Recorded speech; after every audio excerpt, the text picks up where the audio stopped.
¿Por qué empezamos las preguntas con do? Hemos aprendido que para formar una pregunta en inglés, se invierte el orden del sujeto y el verbo. You are. Are you? He was. Was he? They would. Would they? Eso funciona para los verbos de to be y para los modales. ¿Pero qué de los otros verbos?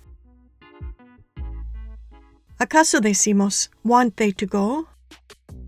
No. Al parecer, tenemos una regla que no encaja, porque tenemos que empezar esta pregunta con do o did. Hay una explicación sencilla. Todos los otros verbos, y son cientos de verbos, tienen un do ahí invisible.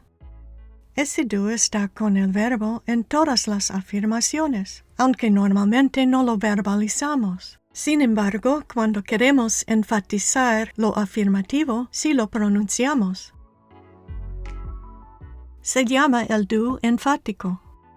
Muchas veces lo expresamos en español con el sí enfático. No tomo café, pero sí tomo té. I don't drink coffee, but I do drink tea.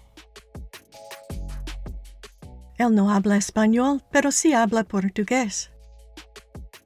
He doesn't speak Spanish, but he does speak Portuguese.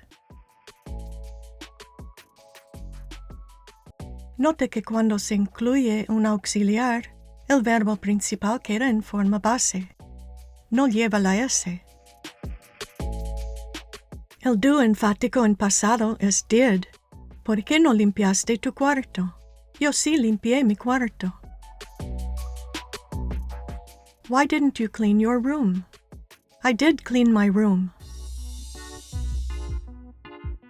Claro que do, does y did aquí funcionan como auxiliares. Si está presente algún otro auxiliar, como uno de estos modales, ese reemplaza el do. Y ya no debemos imaginar que hay un do invisible ahí. No se mezcla el do con los modales. Tampoco se combina el do con los verbos de to be. Si estás usando alguno de estos verbos, ya no se usa el do. Bueno, ya hemos visto cómo formar preguntas. Pero ¿cuál es la regla de formar negaciones? Tenemos una regla muy simple para formar oraciones negativas. Se coloca not después de los verbos de to be y después del auxiliar. Para los otros verbos, otra vez necesitamos del do invisible.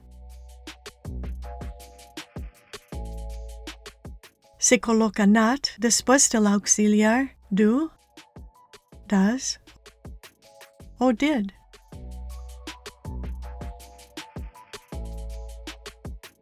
Esta lista nos da una clasificación básica de los verbos en inglés.